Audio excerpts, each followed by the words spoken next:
NCERT और SCERT class 6, class 7 और class 8 का जो पॉलिटिकल साइंस का बुक है फ्रेंड्स, उसके सारे एमसीक्यू को आज इस सेशन में हम लोग चैप्टर वाइज डिस्कस करने वाले हैं। बड़ा ही इंपॉर्टेंट सेशन है फ्रेंड्स। इससे पहले ऑलरेडी मैंने आपको एनसीईआरटी एससीईआरटी क्लास 6 to 8 का हिस्ट्री और ज्योग्राफी का एमसीक्यू मैंने आपको कवर करा दिया था। जिन्होंने भी नहीं देखा है ज़रूर देख लीजिएगा, लिंक आपको डिस्क्रिप्शन बॉक्स में मिल जाएगा।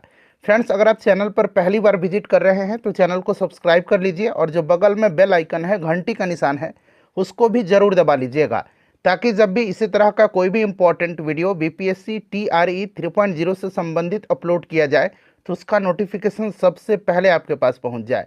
तो चलिए फ्रेंड्स, बिना देरी किए हुए सेशन आज का स्टार्ट करते हैं। फ्रेंड्स, एक बार सभी लोग प्लीज़ जल्दी से सेशन को लाइक कर दीजिए और इसका लिंक फटाफट किसी भी एक ग्रुप में, जहाँ कहीं भी आप हैं, वहाँ पर शेयर कर दीजिए। एक बार सभी लोग प्लीज़ जल्दी से सेशन को लाइक कर देंगे। चलिए फ्रेंड्स, अब आज का सेशन हम लोग स्टार्ट करते हैं। तो फ्रेंड्स, जैसे मैंने आपको बताया है कि आज इस सेशन में हम लोग बीपीएससी टीआरई 3.0 यानी कि बीपीएससी टीचर 3.0 जो न्यू वैकेंसी 2024 में आई हुई है फ्रेंड्स, उसके लिए एनसीईआरटी और एससीईआरटी का क्लास 6 to क्लास 8 का पॉलिटिकल साइंस है फ्रेंड्स, उसके सारे हम लोग एमसीक्यू को चैप्टर वाइज इस सेशन में डिस्कस करेंगे। बड़ा ही इंपॉर्टेंट सेशन रहने वाला है, इसको ध्यानपूर्वक देखिएगा। सेशन लंबा हो सकता है बट बड़ा ही इंपॉर्टेंट है आपके एग्जाम के दृष्टिकोण से। एक बार सभी लोग जल्दी से सेशन को लाइक कर दीजिए। चलिए सेशन स्टार्ट करते हैं फ्रेंड्स। यहाँ पर आप देख सकते हैं एनसीईआरटी की कक्षा 6, 7 एवं 8 के पाठ्यक्रम पर आधारित चैप्टर वाइज एमसीक्यू नागरिक शास्त्र यानी कि पॉलिटी का यह प्रश्न है, पॉलिटिकल साइंस है, ठीक है ना फ्रेंड्स। और देखिए, मैं आपको बता देता हूँ कि सबसे पहले जो है इसमें एनसीईआरटी का एमसीक्यू है। जैसे कि क्लास 6 का एनसीईआरटी हम लोग कवर कर लेंगे, फिर उसके बाद क्लास 6 का एससीईआरटी कवर करेंगे, फिर हम लोग क्लास 7 का एनसीईआरटी करेंगे, फिर उसका एससीईआरटी, फिर क्लास 8 का एनसीईआरटी और फिर उसका एससीईआरटी, ताकि एक साथ सब कुछ कंप्लीट होता चले। चलिएगा देखिएगा, क्लास 6 का हम लोग पहले कवर करेंगे नागरिक शास्त्र, ये एनसीईआरटी का है, ठीक है ना। इसके बाद हम लोग क्लास 6 का जैसे ही एनसीईआरटी समाप्त हो जाएगा एससीईआरटी करेंगे। इसी वीडियो में सब कुछ कंप्लीट कराऊंगा 6 से 8 तक आपको। चलिए जूम करता हूं ताकि आपको स्पष्ट दिखाई दे। देखिए फ्रेंड्स, अध्याय 1 है विविधता की समझ, ठीक है ना, चैप्टर का नाम है। पहला प्रश्न पढ़ेंगे और इससे पहले मैंने आपको class 6 to 8 NCERT SCERT history और ज्योग्राफी कवर करा दिया था। जिन्होंने भी नहीं देखा है जरूर देख लीजिएगा, लिंक आपको कमेंट बॉक्स में भी मिल जाएगा, मैंने पिन कर दिया है, या फिर जहाँ पर आप लाइव चैट कर रहे हैं वहाँ पर ऊपर देखिए लिंक आपको दिया गया है। चलिए, यात्रा वृत्तांत किसने लिखा है जिसमें लेखक ने मुसलमानों के जीवन का वर्णन किया है? आंसर सभी लोग कमेंट करते चलिएगा, ठीक है ना। तो फ्रेंड्स देखिए, इसका राइट आंसर इब्न बतूता हो जाएगा। इब्न बतूता की पुस्तक रहला है, अरबी भाषा में लिखा गया है और इसी में जो है इब्न बतूता ने मुसलमानों के जीवन का वर्णन किया है। और यह आया था किसके शासनकाल में? तो मोहम्मद बिन तुगलक के शासनकाल में यह भारत आया था। चलिए फ्रेंड्स, उसके बाद देखिएगा कि तिब्बत के लोग किस धर्म के अनुयायी हैं? तिब्बत के लोग जो हैं ये किस धर्म के अनुयायी हैं? तो फ्रेंड्स यहाँ पर आपका इस्लाम और बौद्ध हो जाएगा, ऑप्शन नंबर 3 करेक्ट आंसर हो जाएगा, ठीक है ना। अगला प्रश्न देखिएगा, केरल भारत के किस कोने में स्थित है? केरल भारत के किस कोना में स्थित है? तो केरल भारत के दक्षिण पश्चिम सिरे पर स्थित एक राज्य है और यह राज्य पश्चिम अरब सागर से घिरा हुआ है और पूरब में विशाल पश्चिमी घाटों से यह घिरा हुआ है, ठीक है ना। चलिए, तो राइट आंसर इसका क्या हो जाएगा फ्रेंड्स? यहाँ पर दक्षिण पश्चिम हो जाएगा। उसके बाद देखिएगा कि भारत का वर्णन करने के लिए विविधता में एकता वाक्यांश किसने गढ़ा? विविधता में एकता वाक्यांश किसने गढ़ा? तो फ्रेंड्स ये गढ़ा है पंडित जवाहरलाल नेहरू जी ने, ठीक है ना, इसको आप ध्यान रखिएगा, पंडित जवाहरलाल नेहरू जी ने। चलिए, उसके बाद नेक्स्ट क्वेश्चन हमारा कि निम्न में से किसे छोटा तिब्बत भी कहा जाता है? छोटा तिब्बत भी किसको कहा जाता है? तो छोटा तिब्बत लद्दाख को कहा जाता है। लद्दाख को छोटा तिब्बत कहा जाता है क्योंकि यह तिब्बती संस्कृति से बहुत प्रभावित है, ठीक है ना, तो इस चीज़ को आप ध्यान रखिएगा। चलिए, उसके बाद देखिए, कौन से कारक विविधता में योगदान नहीं करते हैं? विविधता में योगदान नहीं करते हैं। अब यहाँ पर देखिए ऑप्शन दिया गया है, बताइए राइट आंसर इसका क्या होगा? तो यहाँ पर देखिए धर्म, जाति व्यवस्था और भाषा ये विविधता के कारक हैं और भेदभाव जो है ये नहीं है, तो ऑप्शन नंबर यहाँ पर 4 राइट आंसर हो जाएगा, ठीक है ना। यहाँ पर देख लीजिए राइट आंसर इसका क्या हो जाएगा। फ्रेंड्स देखिए, भारत विविधताओं का देश है और हम विभिन्न भाषाएं बोलते हैं, विभिन्न प्रकार के भोजन करते हैं, विभिन्न प्रकार के त्यौहार मनाते हैं और विभिन्न धर्मों का पालन करते हैं, ठीक है ना। और असमानता तब होती है जब किसी व्यक्ति के पास उपलब्ध संसाधन और अवसर अन्य व्यक्तियों के लिए नहीं होते हैं। जाति व्यवस्था असमानता का एक उदाहरण है, ठीक है ना। तो यहाँ पर आपका भेदभाव और जाति व्यवस्था हो जाएगा, जो कि ऑप्शन नंबर यहाँ पर 4 है, 2 और 4। चलिए उसके बाद देख लीजिएगा कि निम्नलिखित में से कौन सा कथन लद्दाख के लिए सही है, बताइए। तो देखिए फ्रेंड्स, लद्दाख जम्मू कश्मीर के पूर्वी भाग के पहाड़ों में एक रेगिस्तान है। इस क्षेत्र की भेड़ें विशिष्ट होती है क्योंकि वे पश्मीना ऊन का उत्पादन करती हैं और बौद्ध धर्म लद्दाख से होकर के तिब्बत पहुंचा था। तो यहाँ पर देखिएगा ये सारे के सारे स्टेटमेंट सही हैं, ठीक है ना। इसीलिए यहाँ पर आपका राइट आंसर तीनों हो जाएगा। और लद्दाख को अभी मैंने बताया था कि लद्दाख को छोटा तिब्बत भी कहा जाता है, ठीक है ना। तो 1, 2 और 3 यहाँ पर राइट आंसर हो जाएगा। चलिए अब आ गया दूसरा चैप्टर आपका, विकलांग लोगों के लिए दिया गया नाम क्या है। तो इनको दिव्यांग दिया गया है, ठीक है ना, दिव्यांग दिया गया है। इस चीज़ को आप ध्यान रखिएगा। देखिए निम्न में से किन्हें दलितों का नेता कहा जाता है। दलितों का नेता, तो फ्रेंड्स यह कहा जाता है किसको, दलितों का नेता जो है यह कहा जाता है किसको, भीमराव अंबेडकर जी को, ठीक है ना। तो यहाँ पर देखिए भीमराव अंबेडकर राइट आंसर हो जाएगा। इस चीज़ को आप ध्यान रखिएगा। चलिए उसके बाद नेक्स्ट क्वेश्चन कर लेंगे कि भारत में सबसे वंचित सामाजिक आर्थिक समूहों में से एक है, तो कौन सा है ये। तो फ्रेंड्स ये अनुसूचित जाति और अनुसूचित जनजाति हैं। ये आधिकारिक तौर पर भारत में सबसे वंचित सामाजिक आर्थिक समूहों में से एक हैं। तो ऑप्शन नंबर यहाँ पर 4 राइट आंसर हो जाएगा। निम्न में से किसे अपराध की तरह देखा जाता है। तो ये अपराध की तरह अस्पृश्यता को देखा जाता है, छुआछूत को, ठीक है ना। देखिए अस्पृश्यता अपराध अधिनियम 1955 अस्पृश्यता को दंडनीय अपराध के रूप में संबोधित करता है। इस चीज़ को भी आप ध्यान रखिएगा। और अस्पृश्यता का निवारण जो है यह किस अनुच्छेद में है, आगे प्रश्न पूछा गया है कि भारतीय संविधान का कौन सा अनुच्छेद अस्पृश्यता उन्मूलन सुनिश्चित करता है। तो यह आर्टिकल 17 है। इस चीज़ को आप ध्यान रखिएगा, कौन सा आर्टिकल है, बड़ा ही इंपॉर्टेंट है फ्रेंड्स, ध्यान रखिएगा कौन सा आर्टिकल है। तो यह आर्टिकल 17 है, ठीक है ना। चलिए अब हम लोग आगे बढ़ेंगे, नेक्स्ट क्वेश्चन कर लेंगे। तीसरा अध्याय आ गया कि देखिए झगड़ों का निपटारा करने वाली सरकारी अंग कौन सी है। तो फ्रेंड्स ये न्यायालय होता है ना, न्यायपालिका। चलिए उसके बाद देखिएगा कि लोग अपने प्रतिनिधियों का चुनाव किस प्रक्रिया द्वारा करते हैं, बताएंगे। राइट आंसर इसका क्या हो जाएगा। तो फ्रेंड्स ये करते हैं प्रत्यक्ष चुनाव के द्वारा, प्रत्यक्ष चुनाव के द्वारा करते हैं। और ऐसा चुनाव प्रत्यक्ष चुनाव है जिसमें लोग सीधे उस व्यक्ति या फिर उस व्यक्ति या राजनीतिक दल को वोट देते हैं जिसे वे किसी राजनीतिक पद पर निर्वाचित होते देखना चाहते हैं, ठीक है ना। तो यहाँ पर प्रत्यक्ष हो जाएगा। देखिए सफरेज मूवमेंट या सफरागेट मूवमेंट ये संबंधित किससे है, ये बड़ा पूछा जाता है, बताइए राइट आंसर इसका क्या हो जाएगा। राइट आंसर इसका क्या हो जाएगा बताइएगा। तो फ्रेंड्स ये महिलाओं के वोटिंग से संबंधित है, मताधिकार से, ठीक है ना, इसको आप ध्यान रखिएगा। चलिए शहर गांव या मोहल्ले में सरकार के स्तर को क्या कहा जाता है। तो फ्रेंड्स इनको स्थानीय सरकार कहा जाता है, ठीक है ना, स्थानीय कहा जाता है।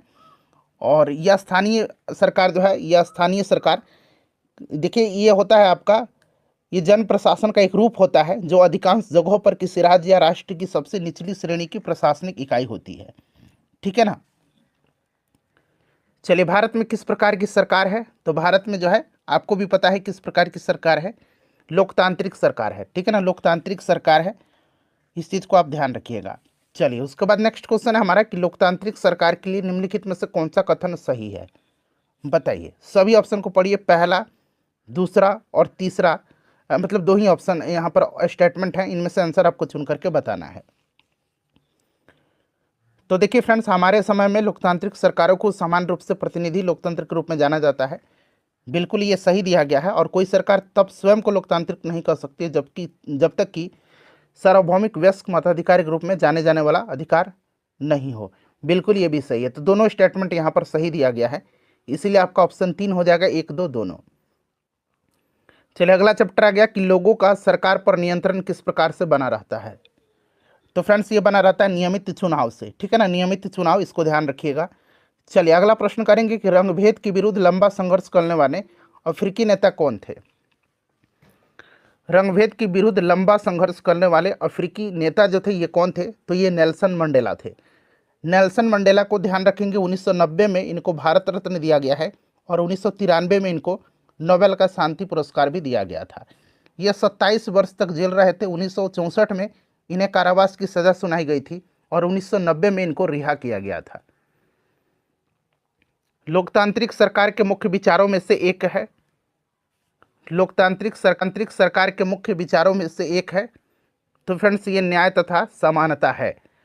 चलिए, कौन सी नदी दो राज्यों में जल विवाद का कारण है? बताइए।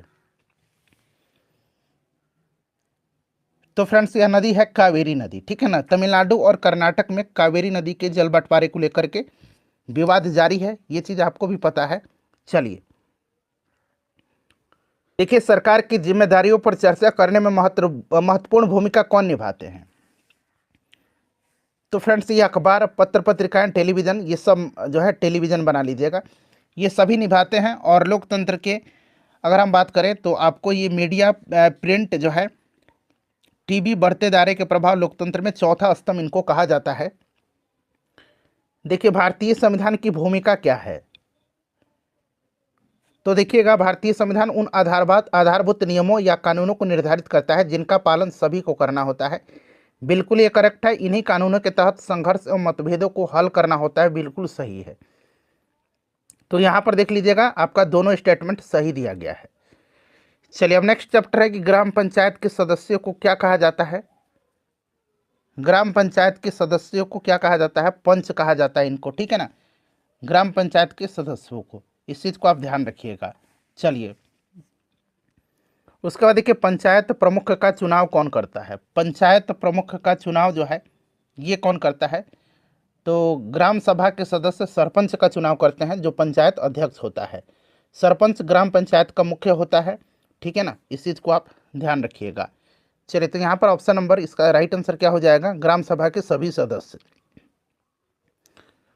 उसके बाद देखिएगा कि ग्राम पंचायत का गठन कितने वर्षों के बाद किया जाता है? बताइए राइट आंसर। तो फ्रेंड्स ये 5 वर्ष यहाँ पर करेक्ट आंसर हो जाएगा, ठीक है ना। ग्राम पंचायत के गठन का उल्लेख अनुच्छेद 40 के अंतर्गत किया गया है, इस चीज को आप ध्यान रखिएगा। और पंचायत चुनाव हर साल 5 साल में एक बार होता है, हर 5 साल पर, ठीक है ना। लोकतांत्रिक सरकार की पहली श्रेणी कौन सी है? लोकतांत्रिक सरकार की पहली श्रेणी कौन सी है? तो पंचायती राज व्यवस्था में प्रथम स्तर की निर्वाचित संस्था और लोकतंत्र की मूल इकाई ग्राम पंचायत होती है, ठीक है ना। तो यहाँ पर पंचायती राज व्यवस्था हो जाएगा। चलिए उसके बाद ध्यान रखिएगा कि इसका जो आपका पंचायतों का चुनाव जो है ये जिम्मेवारी किसकी होती है? तो राज्य सरकार की होती है, ठीक है ना। देखिए ग्राम पंचायत एवं ग्राम सभा की बैठक बनाने, यहाँ बुलाने बना लीजिए, ठीक, अच्छा रहेगा। बुलाने और जो भी खर्च एवं निर्णय हुए हैं उनका रिकॉर्ड कौन रखता है? तो फ्रेंड्स ग्राम पंचायत की और ग्राम सभा की बैठक बुलाने और जो भी खर्च और निर्णय हुआ है उसका रिकॉर्ड कौन रखता है? तो फ्रेंड्स ये ग्राम सचिव रखता है, ठीक है ना। तो यहाँ पर आप देख सकते हैं ये या तो फ्रेंड्स यहाँ पर ये ग्राम प्रधान रखेगा या फिर ग्राम सचिव रखेगा। तो मेनली ये ग्राम सचिव ही रखता है, तो इनमें से कोई नहीं लगाइएगा, ज़्यादा अच्छा रहेगा, ठीक है ना। चलिए उसके बाद देखिएगा कि ग्राम पंचायत के निम्नलिखित में से कौन से कार्य हैं? तो आपको 11वीं अनुसूची में याद होगा कि 29 विषय हैं, ठीक है ना। इस चीज़ को आप ध्यान रखिएगा, ग्राम पंचायत के लिए 29 विषय हैं 11वीं अनुसूची में, ठीक है। कितने विषय? 29 विषय हैं। और पूछा गया इनमें से कार्य इनका कौन सा है? तो फ्रेंड्स यहाँ पर आप देख लीजिएगा, ये जो तीनों स्टेटमेंट दिया गया ना, इसको एक बार पढ़ लीजिए वीडियो को पॉज करके, ठीक है ना। ये तीनों इनके कार्य हैं, ठीक है ना। तो यहाँ पर ऑप्शन नंबर 4 राइट आंसर हो जाएगा। चलिए उसके बाद देख लीजिएगा, नेक्स्ट क्वेश्चन है हमारा कि निम्नलिखित में से कौन पंचायतों की निधि के स्रोत हैं? पंचायतों के निधि के स्रोत जो हैं ये आपके इनमें से तीनों हो जाएंगे, तीनों पढ़ लीजिए, ये तीनों यहाँ पर हो जाएंगे, ठीक है ना। यहाँ पर तीनों पढ़ लीजिएगा, आपका राइट आंसर हो जाएगा यहाँ पर।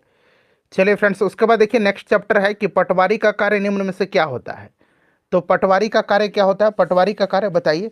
पटवारी का कार्य होता है भूमि को नापना और अभिलेख करना और भू राजस्व की वसूली करना। ऑप्शन 3 यहाँ पर राइट आंसर हो जाएगा, ठीक है ना। चलिए उसके बाद नेक्स्ट क्वेश्चन कर लेंगे। अगला प्रश्न हमारे, किसी जिले के उपखंडों को किन किन नामों से जाना जाता है? तो फ्रेंड्स इनको किन नाम से? तहसील या तालुका के नाम से जाना जाता है, ठीक है ना। तहसील और तालिका जैसे इनको विभिन्न नाम से भी जाना जाता है। तहसील एक जिले का उपजिला है और उसी प्रकार नयाबत एक तहसील की उप तहसील होती है, नयाबत। चलिए उसके बाद देखिएगा कि पटवारी को और किस नाम से जाना जाता है। तो पटवारी को लेखपाल भी कहा जाता है ना, ठीक है ना। तो यहाँ पर इसका राइट आंसर क्या हो जाएगा, लेखपाल यहाँ पर करेक्ट आंसर हो जाएगा। देखिए जिस लोहे की जंजीर से खेत मापा जाता है वह क्या कहलाता है, तो फ्रेंड्स उसको जरीब कहा जाता है। जो अमीन होते हैं ना वो जरीब से नापते हैं ज़मीन को, इस चीज़ को आप जानते भी हैं, जरीब राइट आंसर हो जाएगा। देखिए जिले में सबसे ऊपर कौन सा अधिकारी होता है, जिला में सबसे ऊपर जो अधिकारी होता है ये आपका जिला अधिकारी होता है, ठीक है ना। चलिए उसके बाद देखिए कि निम्नलिखित में से कौन सा पटवारी के कार्य हैं, पटवारी के कार्य इनमें से कौन से हैं, चलिए बताइएगा इसका राइट आंसर क्या हो जाएगा। तो यहाँ पर देख लीजिएगा फ्रेंड्स, इसमें से जो पटवारी का कार्य होगा आपका वो कौन सा होगा। तो देखिए पटवारी गांव के रिकॉर्ड का रखरखाव और अद्यतन करता है, बिल्कुल सही है, और ये किसी गांव के प्रति उत्तरदायी होता है, ये गलत दिया गया है, ठीक है ना, क्लियर ना। तो इसको आप ध्यान रखिएगा। और ये जो होता है प्रत्येक पटवारी गांव के एक समूह के प्रति उत्तरदायी होते हैं, ठीक है ना, किसी भी गांव के प्रति नहीं होते हैं। और पटवारी किसानों से भूमि राजस्व का संग्रह करने तथा सरकार को जानकारी प्रदान करने के प्रति भी उत्तरदायी होता है, ये आपका सही दिया गया है। तो पहला और आपका तीसरा सही है, दूसरा गलत है। तो इसीलिए ऑप्शन नंबर यहाँ पर 3 राइट आंसर हो जाएगा। उसके बाद देखिएगा कि नगर पालिका के तहत एक शहर को विभाजित किया जाता है। तो देखिए प्रत्येक नगर पालिका क्षेत्र को क्षेत्रीय निर्वाचन क्षेत्रों में विभाजित किया जाता है, जिन्हें हम लोग वार्ड कहते हैं, ठीक है ना। तो इसको वार्ड के अनुसार किया जाता है। उसके बाद देखिए नगर निगम या नगर परिषद के सदस्य कितने वर्षों के लिए चुने जाते हैं, तो फ्रेंड्स ये 5 वर्ष के लिए। बड़े बड़े शहरों में स्थानीय शासन चलाने वाली संस्था कौन सी है, तो फ्रेंड्स बड़े बड़े शहर में नगर निगम होता है, ठीक है ना। तो इसको आप ध्यान रखिएगा, नगर निगम होता है। तो नगर निगम यहाँ पर राइट आंसर हो जाएगा। बड़े बड़े शहर जैसे दिल्ली, कलकत्ता, इन सब में, ठीक है ना, तो ये नगर निगम हो जाएगा। नगर निगम के प्रशासनिक मुखिया को क्या कहते हैं, तो इनको नगर आयुक्त कहा जाता है, ठीक है ना। और जो इसका निर्वाचित मुखिया होता है वो मेयर होता है। तो यहाँ पर आप ध्यान से सुन लीजिए, जो इसका प्रशासनिक मुखिया होता है वो नगर आयुक्त होता है, और जो निर्वाचित मुखिया होता है वो मेयर होता है, ठीक है ना। चलिए महापौर परिषद सरकार महापौर परिषद सरकार एक प्रकार की होती है, बताइए राइट आंसर इसका क्या होगा। तो फ्रेंड्स यह एक स्थानीय सरकार प्रणाली होती है। चलिए उसके बाद देखिएगा कि नगर निगम के लिए निम्नलिखित में से कौन सा कथन यहाँ पर सही दिया गया है। तो यहाँ पर देखिएगा कि पहला और दूसरा ये बिल्कुल सही दिया गया, इसको आप ध्यान से पढ़ लीजिएगा, ठीक है ना। पहला और दूसरा सही दिया गया है। साथ ही साथ यह स्कूल, अस्पताल और औषधालय भी चलाता है। तो यहाँ पर देखिएगा नहीं लिखा गया, इसलिए ये आपका गलत होगा, ठीक है ना। चूंकि पहला दूसरा सही दिया गया है, तो यहाँ पर आपका पहला और दूसरा राइट आंसर हो जाएगा। चलिए देखिए कलपट्टू गांव में कौन कौन सी चीज़ें उगाई जाती हैं, जब आप बुक पढ़ेंगे तो ये गांव का नाम आपको मिलेगा। तो फ्रेंड्स इसमें जो है सभी फसल, इसमें से जो है आम, नारियल, कॉफ़ी, ये सब उगाई जाती है। किसानों की विपदा का मुख्य कारण क्या है, तो इसका मुख्य कारण जो है फ्रेंड्स ये कर्ज है, किसानों की विपदा का मुख्य कारण। क्योंकि छोटे किसान अक्सर साहूकार से पैसा उधार लेते हैं और वो चुका नहीं पाते हैं, तो इस तरह का कर्ज यहाँ पर राइट आंसर हो जाएगा। मछुआरों द्वारा प्रयोग की जाने वाली खास नाव को क्या कहते हैं, तो फ्रेंड्स इसको कैटामरन कहा जाता है, ठीक है ना। तो इसको ध्यान रखिएगा, ऑप्शन नंबर यहाँ पर 1 राइट आंसर हो जाएगा। चलिए उसके बाद नेक्स्ट क्वेश्चन है हमारा कि निम्न में से कौन जायद फसल है। तो देखिए खीरा, ककड़ी, तरबूज, इसमें से भिंडी, अरबी, ये सब जो है आपके जायद फसल के उदाहरण हैं, क्लियर। चलिए उसके बाद नेक्स्ट क्वेश्चन कर लेंगे। जायद फसल जो होती है फ्रेंड्स ये आपके मेनली मार्च अप्रैल में बोई जाती हैं, तो इस चीज़ को आप ध्यान रखिएगा, ठीक है ना। और इसमें अगर बात करें तरबूज, खीरा, आपका ककड़ी, मूंग, उड़द, ये सब, भिंडी भी इसी समय बोया जाता है अक्सर, तो ये सब आप मान सकते हैं, उपरोक्त सभी यहाँ पर राइट आंसर होगा। चलिए मछली पकड़ने का व्यवसाय निम्न में से किस ऋतु में बंद रहता है, तो ये बंद किस ऋतु में रहता है, तो फ्रेंड्स ये वर्षा ऋतु में बंद रहता है, ठीक है ना। वर्षा ऋतु में यह बंद रहता है, ठीक है। चलिए उसके बाद नेक्स्ट क्वेश्चन है हमारा कि नागालैंड में सीढ़ीदार खेतों के लिए निम्न में से कौन सा कथन सही है, बताइएगा इसमें से कौन सा कथन सही दिया गया है। तो देखिए, यह चिमाजी नामक एक गांव है जो नागालैंड में फेक जिले में स्थित है। बिल्कुल ये सही है। अब पानी को रोके रखने के लिए प्रत्येक भूखंड के किनारे को ऊपर तक उठाया जाता है, ये भी सही है। उसके बाद देखिए, चिजामी के लोगों के पास अपने व्यक्तिगत खेत नहीं है, यह आपका गलत दिया गया है, ठीक है ना। तो यहाँ पर आपका गलत दिया गया है, ठीक है, इस चीज़ को ध्यान रखिएगा। चलिए, उनके पास अपने अलग अलग खेत हैं, लेकिन वे एक दूसरे के खेतों में भी सामूहिक रूप से कार्य करते हैं, तो ये आपका गलत दिया गया है। तो पहला और दूसरा यहाँ पर राइट आंसर हो जाएगा। चलिए, उसके बाद देखिएगा कि लागत पर कौन सा, हाँ चैप्टर 9 है, लागत पर आगम की अधिकता क्या कहलाती है। बताइए राइट आंसर क्या होगा। 7th और 8th, ये थोड़ा सा चैप्टर थोड़ा सा हार्ड है आपको, मतलब थोड़ा सा ठीक ठाक लगेगा आपको पढ़ने में, ठीक है ना। बताइए, तो फ्रेंड्स ये आपका क्या कहलाता है, फर्म का लाभ कहलाता है। तो यहाँ पर देखिए लाभ दिया गया है ऑप्शन नंबर 3 में, ठीक है। शहरों में व्यापार करने के लिए लाइसेंस कौन देता है, तो ये नगर निगम देगा, ठीक है ना। चलिए, उसके बाद देखिएगा कि भारत में कितने महानगर स्थित हैं। भारत में कितने महानगर स्थित हैं, तो 2011 की जनगणना के अनुसार भारत में महानगरों की संख्या 46 है। क्लियर ना। चलिए, उसके बाद देख लीजिएगा, और 8 को इनमें से मेगा सिटीज कहा जाता है। देखिए नेक्स्ट क्वेश्चन है कि गैर कृषि क्रियाकलाप वाले समूह पहचानिए। बताइए राइट आंसर इसका क्या होगा। तो मिट्टी के बर्तन बनाना, बुनाई, ईंट, ये सब करना, ठीक है ना। तो ऑप्शन नंबर यहाँ पर 4 राइट आंसर हो जाएगा, ठीक है, इसको ध्यान रखिएगा। चलिए, ये गैर कृषि वाले हैं, बाकी यहाँ पर देखिए कृषि वाले हैं। यहाँ पर देखिए निराई कृषि से संबंधित है, फिर निराई दिया गया है, ठीक है ना, तो इसलिए 4 होगा। चलिए, उसके बाद देखिए भारत के लोगों का मुख्य व्यवसाय क्या है, तो मुख्य व्यवसाय जो है ये कृषि है। चलिए, उसके बाद देखिए अस्थायी श्रमिकों को मिलने वाले निम्नलिखित लाभों में से कौन है, इसका करेक्ट आंसर क्या होगा। तो फ्रेंड्स यहाँ पर आप देखेंगे तो इनमें से आपका चिकित्सा लाभ, वृद्धावस्था के लिए बचत और अवकाश, ये सभी होगा, इसलिए ऑप्शन नंबर 4 यहाँ पर राइट आंसर होगा। चलिए फ्रेंड्स, अब क्लास 6 का हम लोग यहाँ पर आप देख सकते हैं SCRT कवर करेंगे। NCERT कंप्लीट हो गया, अब क्लास 6 का हम लोग NCERT कवर करेंगे, SCRT करेंगे, ठीक है ना। उसी प्रकार से फिर इसके बाद हम लोग NCERT 7 करेंगे, फिर SCRT 7 करेंगे। चलिए, पश्चिम बंगाल का मुख्य त्यौहार कौन सा है, तो ये दुर्गा पूजा है, ठीक है ना। बिहार का एक अद्वितीय पर्व जो है पूजा है, ठीक है ना। बिहार का एक अद्वितीय पर्व जो है ये छठ पर्व है। चलिए, बिहार के लोगों का पसंदीदा भोजन क्या है, तो इनका पसंदीदा भोजन जो होता है ये आपका दही चूड़ा आपका होता है, लिट्टी चोखा यहाँ पर बहुत फेमस होता है, ठीक है ना।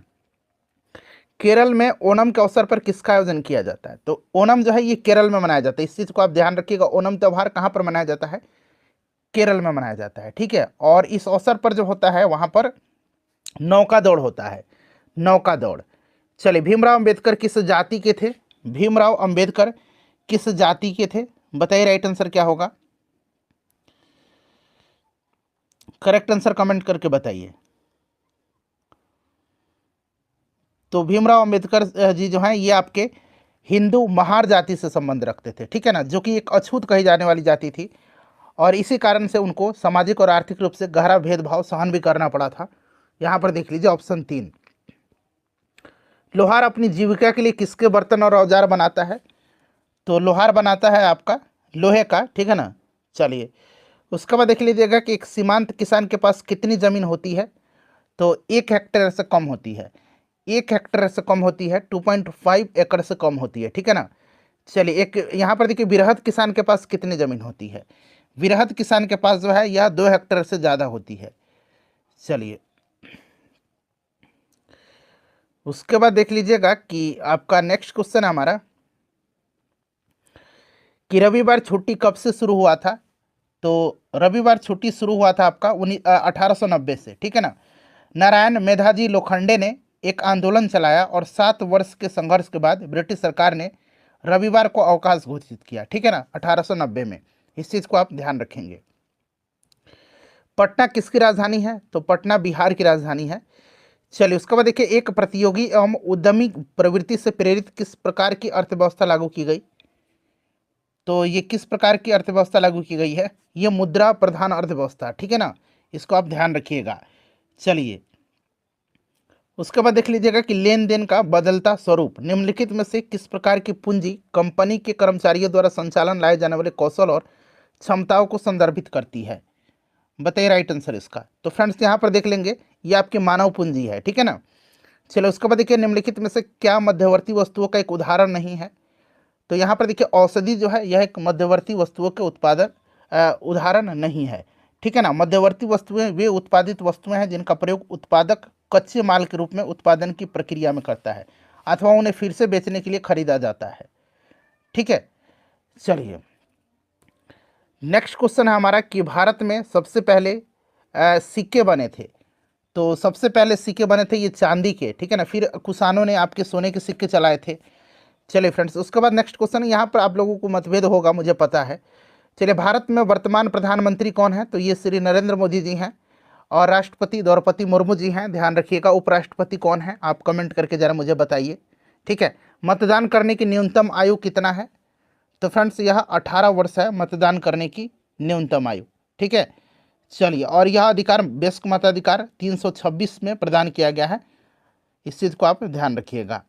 चलिए उसके बाद देख लीजिए नेक्स्ट क्वेश्चन है कि सरकार के कितने अंग होते हैं? सरकार के 3 अंग हैं, विधायिका, कार्यपालिका और न्यायपालिका। तो यहाँ पर 3 राइट आंसर हो जाएगा। कानून बनाने का कार्य किसका होता है? तो कानून संसद बनाती है, इस चीज़ को देखिए बड़ा प्रश्न ये पूछा जाता है। चलिए उसके बाद देख लीजिएगा कि ग्राम पंचायत के प्रमुख कौन होते हैं? ग्राम पंचायत के प्रमुख जो होते हैं ये कौन होते हैं? चलिए बता दीजिए इसका राइट आंसर क्या हो जाएगा। ग्राम पंचायत के प्रमुख कौन होते हैं? करेक्ट आंसर बताइए, सभी लोग आंसर कमेंट करिएगा। ग्राम पंचायत के प्रमुख जो होते हैं ये मुखिया होता है, ठीक है ना, मुखिया राइट आंसर हो जाएगा।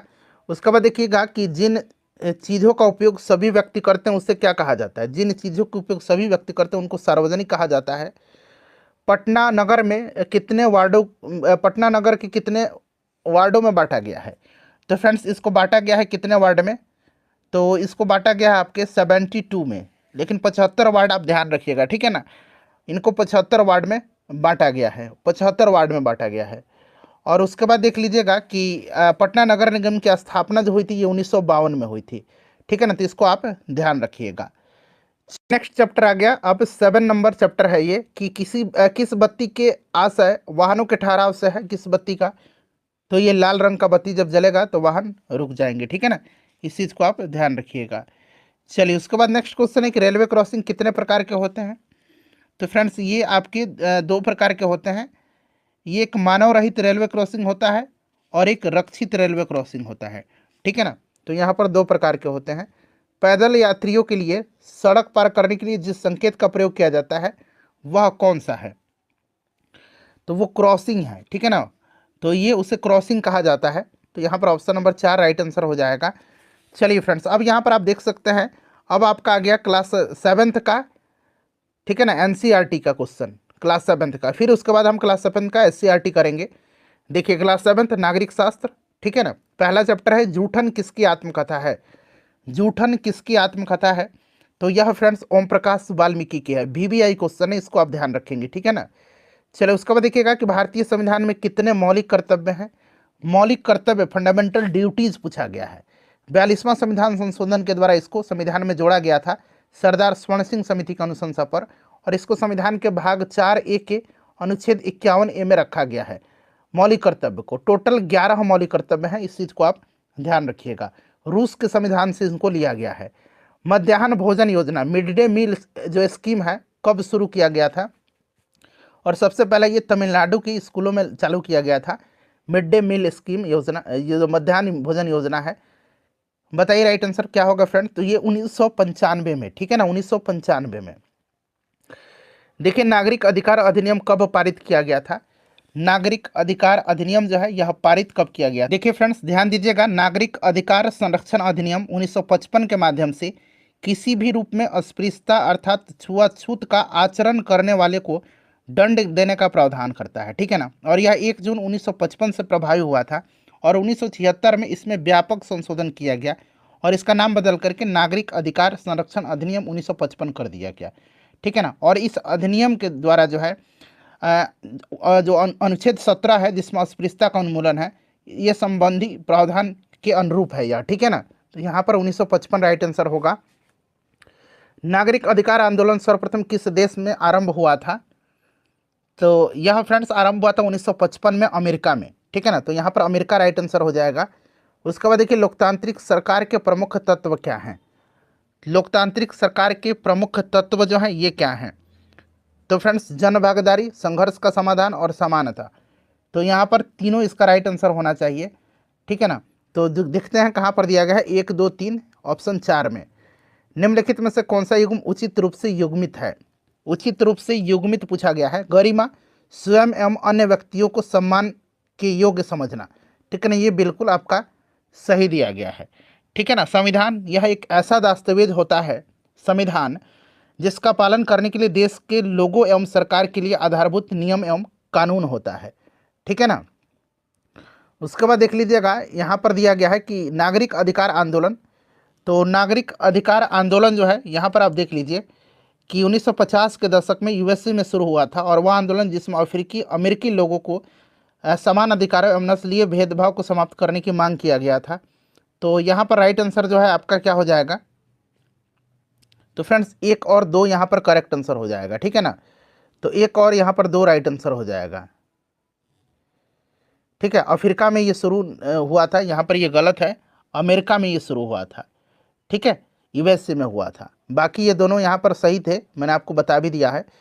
चलिए उसके बाद अब दूसरा चैप्टर आ गया हमारा कि स्वास्थ्य सेवाओं को कितने भागों में बांटा गया है। स्वास्थ्य सेवाओं को कितने भागों में बांटा गया है? तो फ्रेंड्स इनको 2 भागों में बांटा गया है। स्वास्थ्य सेवाओं को 2 भागों में बांटा गया है, ठीक है ना, एक सार्वजनिक और एक निजी, ठीक है। तो इसको आप ध्यान रखिएगा। चलिए स्वास्थ्य का अर्थ क्या है? स्वास्थ्य का अर्थ क्या है? तो बीमारी और चोटों से मुक्त रहने की हमारी क्षमता, ये स्वास्थ्य का अर्थ है। चलिए उसके बाद देखिएगा कि सरकार द्वारा चलाई जाने वाली स्वास्थ्य सेवाओं को क्या कहते हैं, बताइए। तो फ्रेंड्स इनको हम लोग सार्वजनिक कहते हैं, ठीक है ना, सार्वजनिक स्वास्थ्य सेवा बोलते हैं ना हम लोग। चलिए उसके बाद देखिएगा कि कोस्टा रिका कहाँ का एक स्वस्थ देश है? कोस्टा रिका, कोस्टा रिका दक्षिणी अमेरिका का एक देश है, ठीक है ना। और फ्रेंड्स इसकी राजधानी याद रखिएगा, सैन जोस इसकी राजधानी है, राजधानी पूछ लिया जाए हो सकता है। चलिए उसके बाद देखिएगा कि निम्नलिखित में से उचित रूप से कौन सा युग्मित है इसमें से? तो देखिए इसमें से उचित रूप से जो युग्मित है ना, ये आपसे पूछा जा रहा है, बताइए राइट आंसर इसका क्या होगा।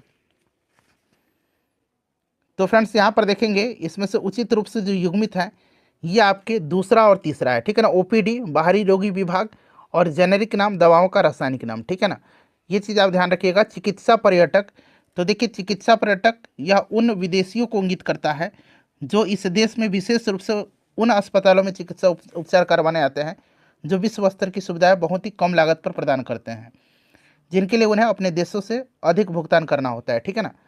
तो ये वाला यहाँ पर आपका, तो यहाँ पर पूछा गया कौन सा सही है, तो दूसरा और तीसरा, ठीक है ना। चलिए उसके बाद देखिएगा कि विधानसभा के सदस्य को क्या कहते हैं। विधानसभा के सदस्य को हम लोग क्या बोलते हैं फ्रेंड्स? इनको हम लोग बोलते हैं विधायक, ठीक है ना। चलिए विधानसभा में बहुमत दल का नेता कौन होता है? तो ये मुख्यमंत्री होता है, सिंपल सा क्वेश्चन है। हिमाचल प्रदेश को कितने निर्वाचन क्षेत्रों में बांटा गया है? तो हिमाचल प्रदेश में अगर बात करते हैं विधानसभा की सीट कितनी है, तो 68 है यहाँ पर, ठीक है ना। चलिए उसके बाद नेक्स्ट क्वेश्चन कर लेंगे। अगला प्रश्न है कि वित्त आयोग से प्राप्त पंचायती राज संस्थाओं के लिए सहायता अनुदान किसके द्वारा प्राप्त की जाती है? पंचायती राज संस्थानों के लिए तो यह अनुदान प्राप्त की जाती है ग्राम पंचायत के द्वारा, ठीक है ना। चलिए उसके बाद देखिएगा फिर से पूछा गया है कि कौन सा युग्मित है, यहाँ से सही है, कथन उचित रूप से युग्मित है। तो बताइए यहाँ पर कौन सा युग्मित है। तो यहाँ पर आप देखेंगे फ्रेंड्स कि निर्वाचन क्षेत्र एक विशेष क्षेत्र जहाँ के वहाँ के रहने वाले सभी मतदाता अपने प्रतिनिधि चुनते हैं, ये बिल्कुल सही दिया गया है। बहुमत निर्वाचित प्रतिनिधि जो सत्ता पक्ष के सदस्य नहीं होते हैं, ये गलत दिया गया है। और प्रेस कॉन्फ्रेंस मीडिया से पत्रकारों का जमावड़ा, तो आपका पहला और तीसरा इसमें मेरे ख्याल से सही दिया गया है, ठीक है ना। चलिए समाज के लोगों में प्राकृतिक अंतर का सबसे पहला आधार क्या होता है? तो ये आपका लिंग होता है, ठीक है। चलिए जेंडर के आधार पर करते हैं। किसने देश में लैंगिक आधार पर भेदभाव खत्म किया? तो फ्रेंड्स ये किया था, संविधान ने किया है, ठीक है ना। चलिए उसके बाद देखिएगा संविधान ने किया है। संविधान का अनुच्छेद 15 भी कहता है कि लिंग, जाति, ठीक है, धर्म, जन्म स्थान, इन सब के आधार पर भेदभाव नहीं किया जा सकता है। चलिए उसके बाद देखिएगा कि सामोआ द्वीप सागर के दक्षिण में स्थित है। तो फ्रेंड्स ये आपका प्रशांत महासागर का, ठीक है, याद रखिएगा। उसके बाद नेक्स्ट क्वेश्चन करेंगे कि निम्नलिखित में से कौन सा कथन उचित रूप से युग्मित है। इसमें से फिर से पूछा गया कि कौन सा उचित रूप से युग्मित है। तो देखिए पहला और दूसरा दूसरा जो है ना ये युग्मित है, ठीक है। तीसरा देखिएगा कि अवमूलित, ये युग्मित नहीं है, ये युग्मित नहीं है। अवमूलित जब किसी को किसी कार्य या नौकरी के लिए उचित मान्यता नहीं दी जाती है तब वह अवमूलित महसूस कर सकता है, ठीक है। किसी कार्य के लिए दी गई मान्यता नहीं, उचित मान्यता जब नहीं दी जाएगी तब। चलिए तो ये पहला और इसमें से दूसरा सही है। चलिए उसके बाद देखिएगा कि रामाबाई ने मुक्ति मिशन किस वर्ष स्थापित किया था। तो रामाबाई ने मुक्ति मिशन को स्थापित किया था कब, बताएंगे इसका राइट आंसर। रामाबाई ने मुक्ति मिशन को स्थापित किया था 1889 में, शायद 1889 में किया था, ठीक है ना। एक बार आप लोग भी चेक करिएगा और बताइएगा इसका राइट आंसर क्या हो जाएगा, ठीक है फ्रेंड्स। चलिए 1889 में इन्होंने किया था। चलिए उसके बाद नेक्स्ट क्वेश्चन कर लेंगे कि राम सुंदरी देवी ने असमानता के अपने अनुभव पर क्या लिखा है। तो इन्होंने जो है आत्मकथा लिखा है और आत्मकथा का नाम है अमर जीवन, यानी कि माई लाइफ, बांग्ला में लिखा गया है अमर जीवन माई लाइफ, ठीक है ना। इस चीज़ को आप ध्यान रखिएगा। चलिए उसके बाद नेक्स्ट क्वेश्चन कर लेंगे। अगला प्रश्न है कि भारत में कितने वर्ष पर जनगणना होती है। तो प्रत्येक 10 वर्ष पर, ठीक है। चलिए और 1872 में लॉर्ड मेयो के समय पहली बार जनगणना हुई थी और फिर 1881 से लॉर्ड रिपन के समय से नियमित जनगणना कराई जा रही है। भारत में कितने प्रतिशत महिलाएं कृषि कार्य करती हैं। भारत में 80%, आर्थिक रूप से सक्रिय 80% महिलाएं कृषि क्षेत्र में कार्यरत हैं। यौन प्रताड़ना सुरक्षा कानून कब चलाया गया था। तो फ्रेंड्स यह चलाया गया था कब, बताइए।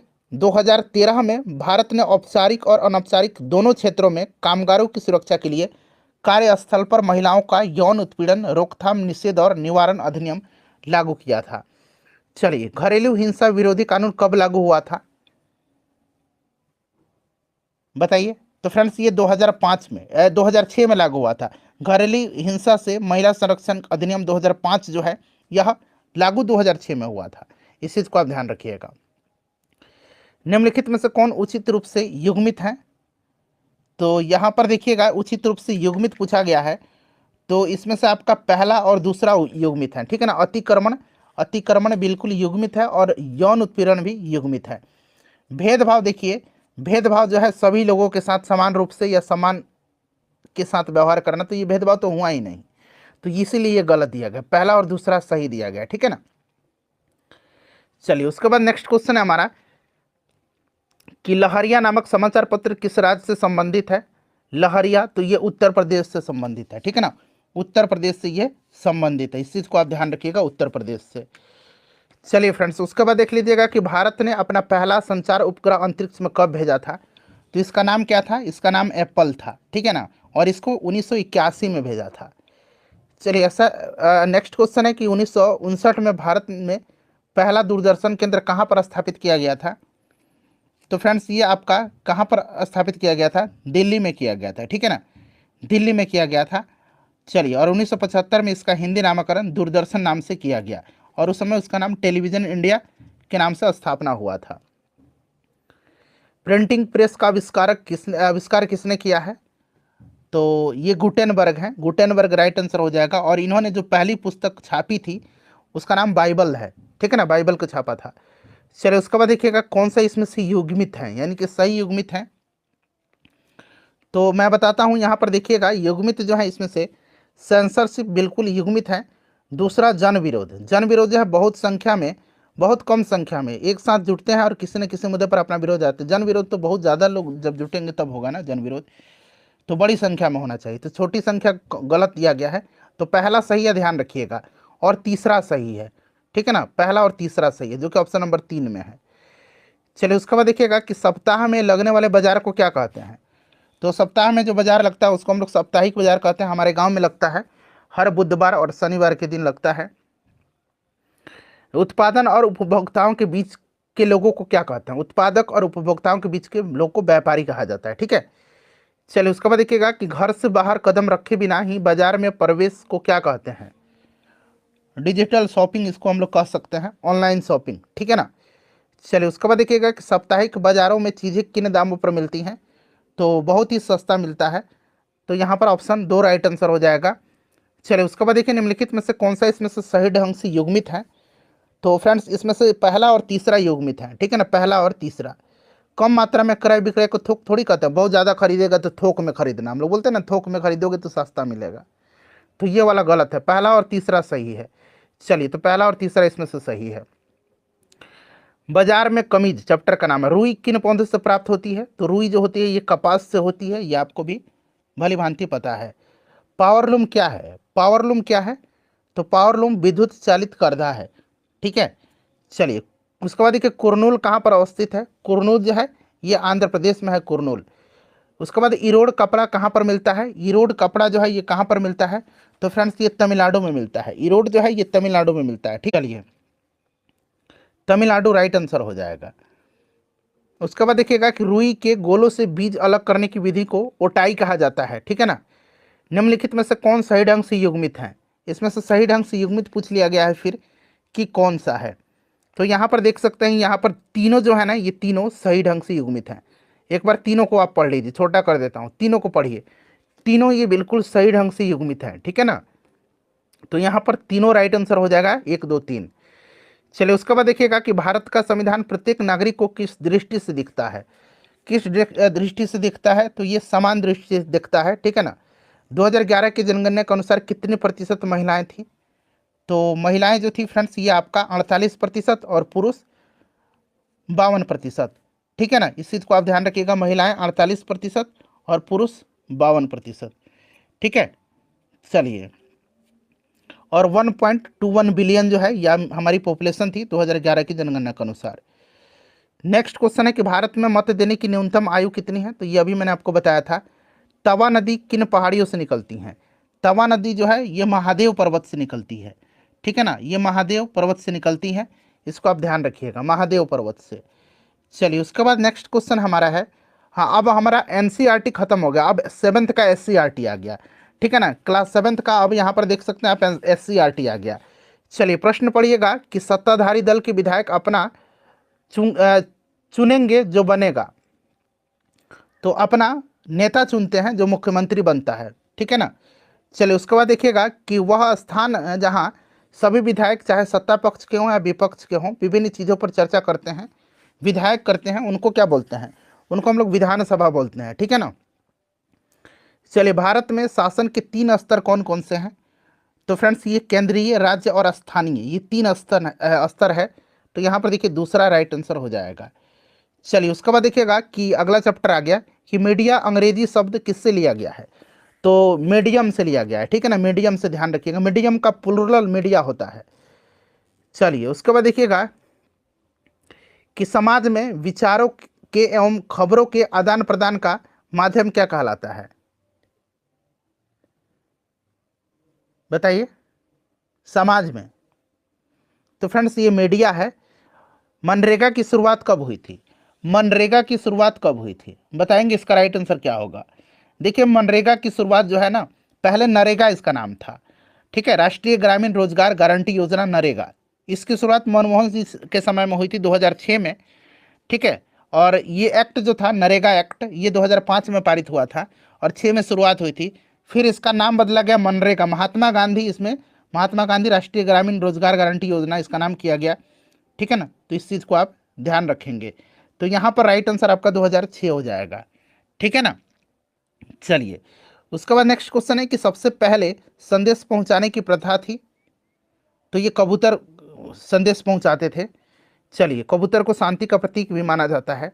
देखिए विज्ञापन देने वाले मुख्यतः होते हैं, तो विज्ञापन देने वाले मुख्यतः व्यापारिक संस्थान ही होते हैं, ठीक है ना, ये लोग ही देते हैं। किसी प्रोडक्ट का एडवर्टीजमेंट करवाते हैं ये लोग।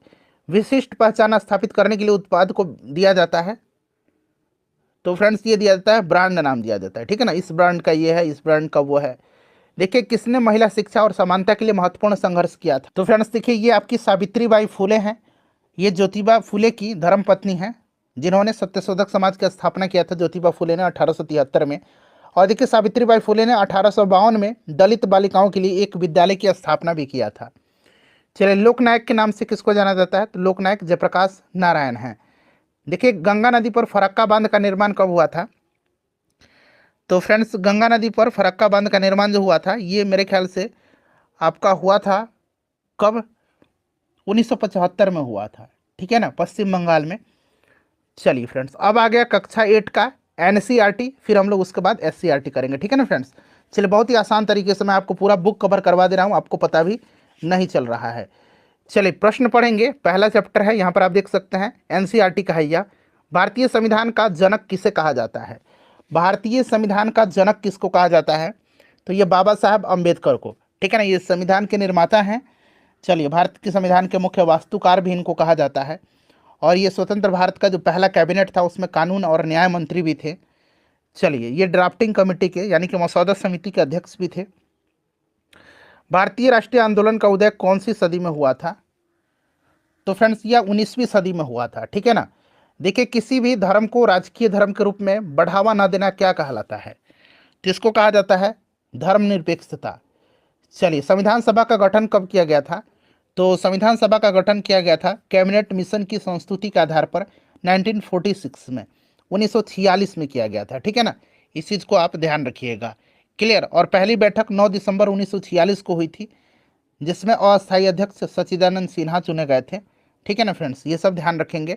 देखिए, लोकतंत्र की स्थापना कब हुई थी भारत में?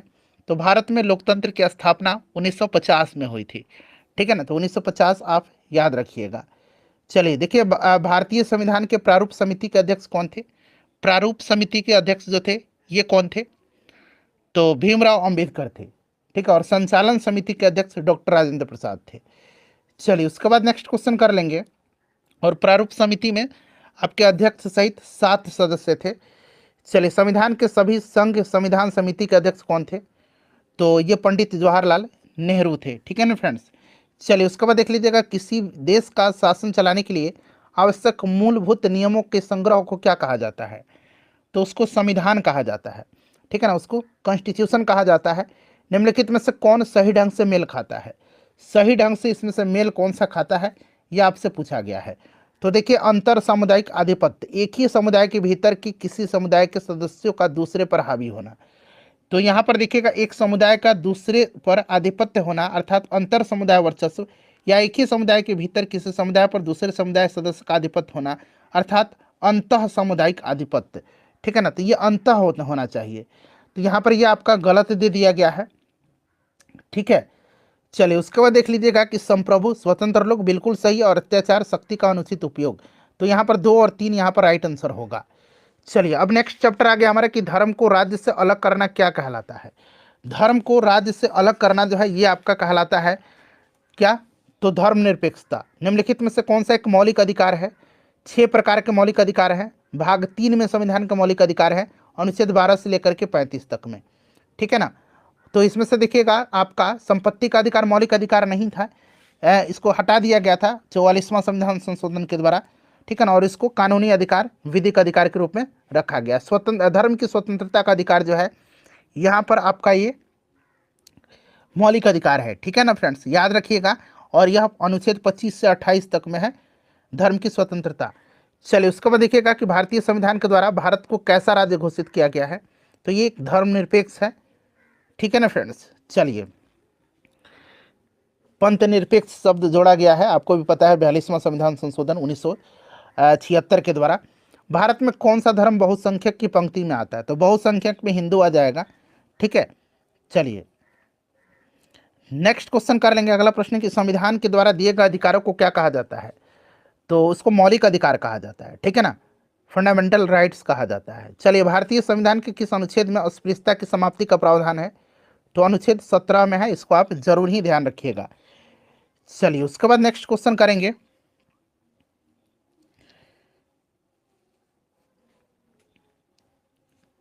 कि वफादारी की शपथ किस देश में दिलाई जाती है? वफादारी की शपथ दिलाई जाती है ये कहाँ पर? अमेरिका में, ठीक है ना, अमेरिका में वफादारी की शपथ दिलाई जाती है। वफादारी की शपथ किसी संगठन, संस्था या राज्य के प्रति निष्ठा की प्रतिज्ञा है जिसका कोई व्यक्ति सदस्य है, ठीक है ना। चलिए उसके बाद देखिएगा कि निम्न में से कौन धर्म के मामले में हस्तक्षेप कर सकता है, तो ये राज्य कर सकता है। चलिए उसके बाद देखिएगा कि निम्नलिखित में से कौन सा सही ढंग से युग्मित है। जबरदस्ती किसी को बाध्य करना, जबरदस्ती मतलब किसी को जबरदस्ती बाध्य करना, तो यहाँ पर यह आपका सही दिया गया। हस्तक्षेप किसी विशेष मामले को प्रभावित करना, बीच में टांग अड़ा देना, विवेचना की स्वतंत्रता यानी कि व्यक्ति की स्वतंत्रता, ये आपका तीनों सही है। तो यहाँ पर चौथा हो जाएगा 1 2 3। चलिए संसद का कार्य निम्न में से है। संसद का कार्य क्या है, तो देखिए संसद का कार्य है कार्यपालिका पर नियंत्रण, ठीक है ना, कार्यपालिका पर नियंत्रण करना। और कार्यपालिका पर संसद द्वारा नियंत्रणों में सबसे महत्वपूर्ण उसके व्यय पर नियंत्रण रखना है। उसके बाद देखिएगा कि भारतीय संसद का अंग है, तो राष्ट्रपति, राज्यसभा और लोकसभा से मिलकर के उपरोक्त सभी। राज्य विधानसभा के सदस्य को क्या कहते हैं, राज्य विधानसभा के सदस्य को हम लोग कहते हैं एमएलए, ठीक है ना। चलिए उसके बाद देखिएगा कि राज्य में कुल कितने राज्यसभा में कितने सदस्य हैं, तो अधिकतम तो 250 आपको पता है, लेकिन अभी देखेंगे तो 245 होगा, 245, ठीक है ना। 233 जो है राज्य और केंद्र शासित प्रदेश, जैसे कि दिल्ली और पुडुचेरी से चुने जाते हैं, और 12 राष्ट्रपति के द्वारा मनोनीत होते हैं। लोकसभा में बहुमत हासिल करने के लिए किसी दल कम से कम कितने सदस्य होने चाहिए, तो लोकसभा में कम से कम जो है कितना सदस्य होना चाहिए, तो फ्रेंड्स ये आपका कितना होना चाहिए बताइए राइट आंसर। करेक्ट आंसर इसका क्या होगा, तो ये आपका 273 होना चाहिए, ठीक है ना, 273 होना चाहिए, 273, ठीक है ना। चलिए 545 सीट है, तो 273 उसका आधा मतलब से अधिक होना चाहिए, इस चीज़ को आपको ध्यान रखना है। भारतीय संसद कहाँ स्थित है, तो नई दिल्ली में है। चलिए वर्तमान में राज्यसभा के सभापति कौन है, तो जगदीप धनखड़ जी हैं वर्तमान में, इस चीज़ को आप ध्यान रखिएगा, ठीक है। चलिए उसके बाद नेक्स्ट क्वेश्चन कर लेंगे कि भारत में 500 रुपये का नोट किस स्तर की सरकार जारी करती है, तो भारत सरकार केवल 1 रुपया का नोट जारी करता है, वित्त सचिव का हस्ताक्षर होता है, और बाकी जो है रिजर्व बैंक के द्वारा जो है जितने भी नोट होते हैं ये आपके जारी किए जाते हैं। चलिए उसके बाद देख लीजिएगा कि राज्यसभा के सदस्यों का कार्यकाल कितना होता है, तो राज्यसभा का 6 वर्ष होता है। उसके बाद नेक्स्ट क्वेश्चन है हमारा कि राष्ट्रपति राज्यसभा में कितने सदस्य मनोनीत कर सकता है, तो ये 12 होता है, ठीक है ना। चलिए संसदीय कार्यकारिणी में यह आवश्यक है कि प्रधानमंत्री को बहुमत का समर्थन किस में होना चाहिए, मतलब किस सदन में, तो फ्रेंड्स ये आपका बताइए राइट आंसर क्या होगा इसका, लोकसभा में, ठीक है ना। चलिए भारत में लोकसभा की सबसे अधिक सीटें किस राज्य में है, तो सबसे ज़्यादा उत्तर प्रदेश में लोकसभा की सीट है, 80 सीट है। बिहार में लोकसभा की 40 सीटें हैं, याद रखिएगा, ठीक है। चलिए लोकसभा का सदस्य बनने के लिए न्यूनतम आयु लोकसभा के लिए 25 वर्ष और राज्यसभा के लिए 30 वर्ष। उसी प्रकार से राज्य विधानसभा के लिए 25 वर्ष और विधान परिषद के लिए 30 वर्ष। लोकसभा के प्रथम स्पीकर कौन थे, तो ये जीवी मावलंकर हैं, गणेश वासुदेव मावलंकर, ठीक है ना। तो ऑप्शन नंबर यहाँ पर 2 राइट आंसर हो जाएगा, ठीक है। और पहली महिला स्पीकर मीरा कुमार हैं। चलिए लोकसभा में सत्ताधारी दल का मुखिया कौन होता है, तो फ्रेंड्स ये प्रधानमंत्री होते हैं। संसद के संदर्भ में निम्नलिखित कथन पर विचार करें, और यहाँ से आपको राइट आंसर नहीं, ये आपको हाँ यहाँ से राइट आंसर चुन करके बताना। 3 स्टेटमेंट दिया गया है, चलिए बताइएगा इसमें से सही आपका कौन सा है, करेक्ट आंसर कौन सा होगा इसका बताइए। तो यहाँ पर आप फ्रेंड्स देखेंगे तो पहला और दूसरा सही दिया गया है। संसद जो है कानून बनाने वाली सर्वोच्च संस्था है, और राज्यसभा राज्यों की परिषद, इसमें कुल सदस्यों की संख्या 245 होते हैं, और राष्ट्रपति इसकी अध्यक्षता करते हैं, ठीक है ना। राष्ट्रपति जो होता है उपराष्ट्रपति सॉरी, ये पदेन सभापति होता है राज्यपाल राज्यसभा का, तो ये दोनों सही दिया गया है, ठीक है ना। तीसरा देखिएगा कि 545 है जिसकी अध्यक्षता राष्ट्रपति द्वारा नहीं, लोकसभा के स्पीकर होता है, ओम बिरला जी हैं अभी, तो ये गलत है, पहला दूसरा सही था, ठीक है ना। चलिए उसके बाद नेक्स्ट हमारा क्वेश्चन आ गया कि निम्नलिखित में से कौन सा कानून अंग्रेजों के मनमानेपन का उदाहरण है, तो ये आपका रॉलेट एक्ट और राजद्रोह एक्ट, ठीक है ना। रॉलेट एक्ट और राजद्रोह एक्ट, इसको आप ध्यान रखिएगा, तो इसमें से आपका 3 राइट आंसर हो जाएगा। चलिए उसके बाद नेक्स्ट क्वेश्चन है, रॉलेट एक्ट 1919 में आया था। घरेलू हिंसा में सबसे अधिक प्रताड़ित कौन होता है, तो घरेलू हिंसा में सबसे ज़्यादा महिलाएं प्रताड़ित होती हैं। अमेरिका द्वारा नागरिक अधिकार कानून कब पारित किया गया था, तो अमेरिका के द्वारा जो है 1964 में नागरिक अधिकार अधिनियम पारित किया गया था, 64 में। अंग्रेजों ने राजद्रोह एक्ट कब पारित किया था? अंग्रेजों ने राजद्रोह एक्ट को पारित किया था 1837 में, ठीक है ना, 1837 में पारित किया था।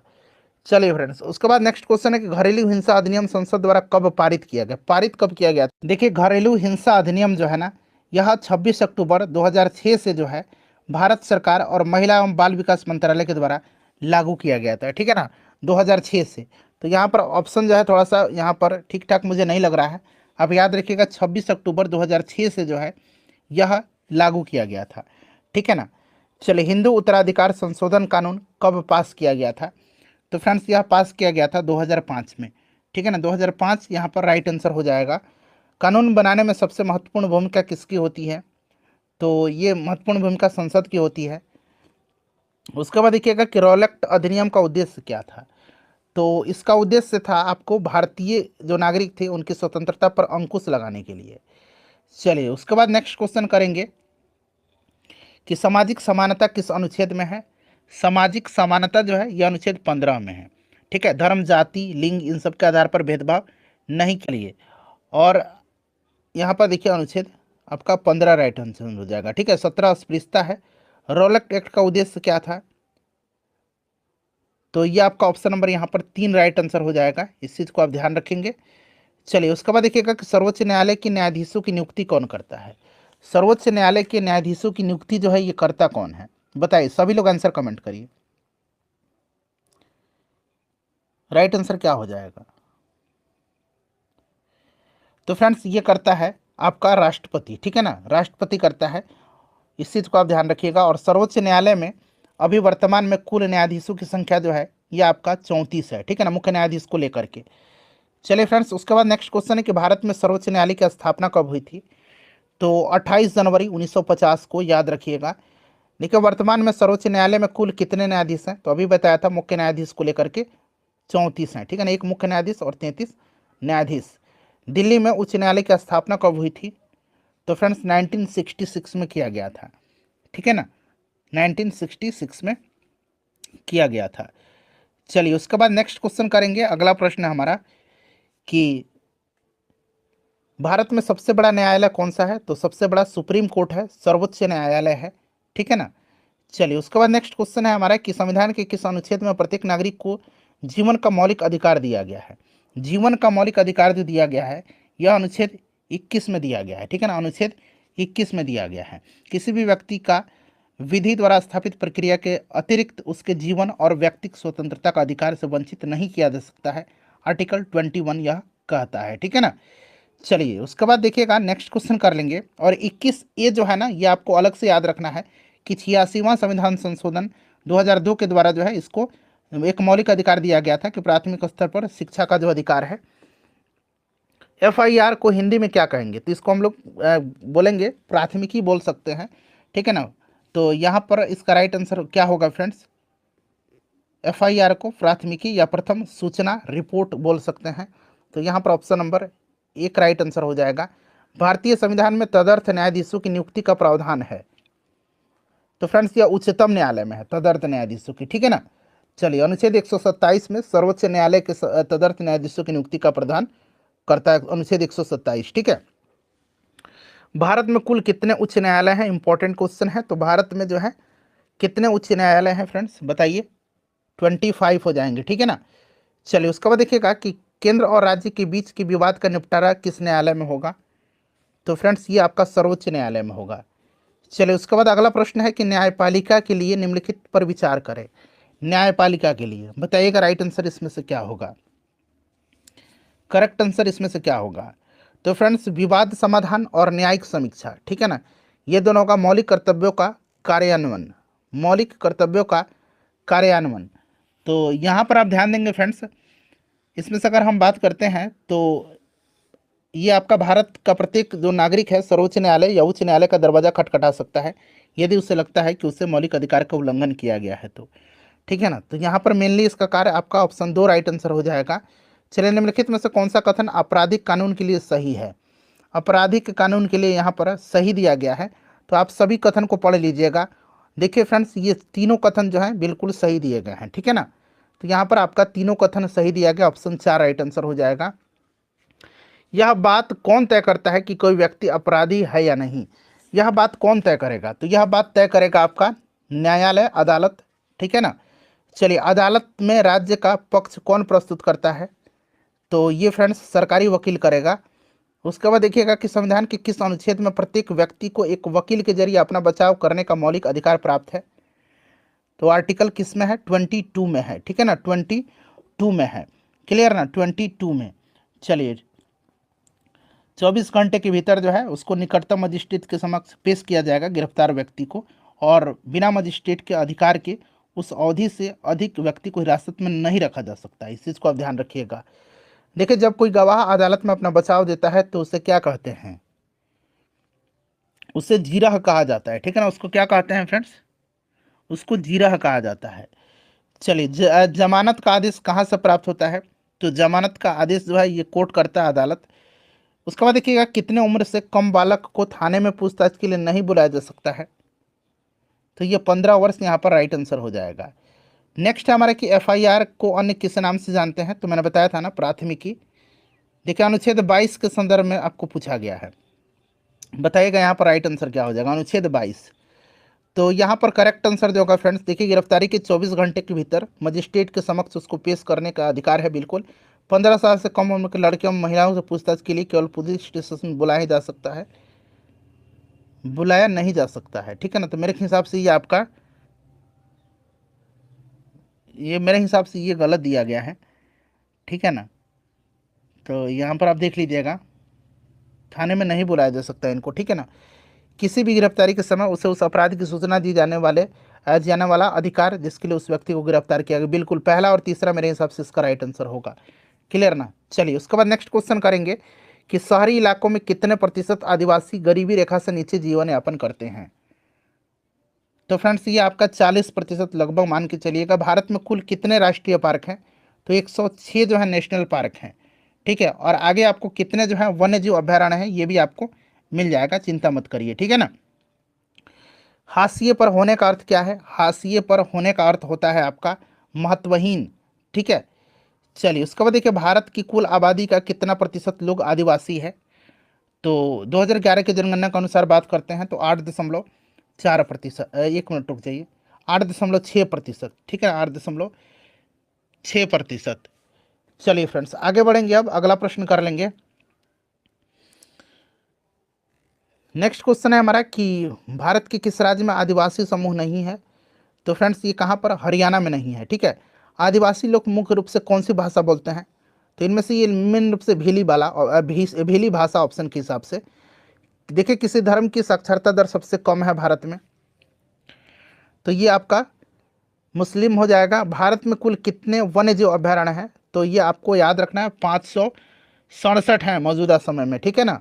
और नेशनल पार्क 106 हैं।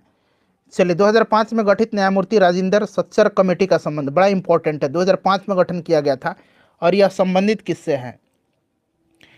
तो फ्रेंड्स देखिए, इनका संबंध है देश में मुसलमानों की सामाजिक, आर्थिक और शैक्षणिक दशा जानने के लिए।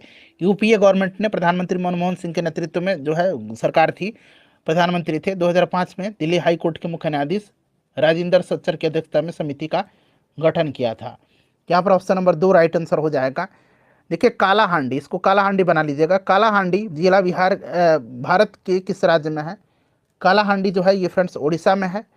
उसके बाद देख लीजिएगा, यहाँ पर 11 नंबर क्वेश्चन है, इसको पढ़िए और राइट आंसर आप बताइए कौन सा सही है। तो इसमें से केवल पहला सही दिया गया है, ठीक है ना, इसमें से पहला सही दिया गया है, पढ़ लीजिए आप, मैं आंसर बता दे रहा हूँ, सिर्फ पहला सही, केवल एक राइट आंसर इसका हो जाएगा।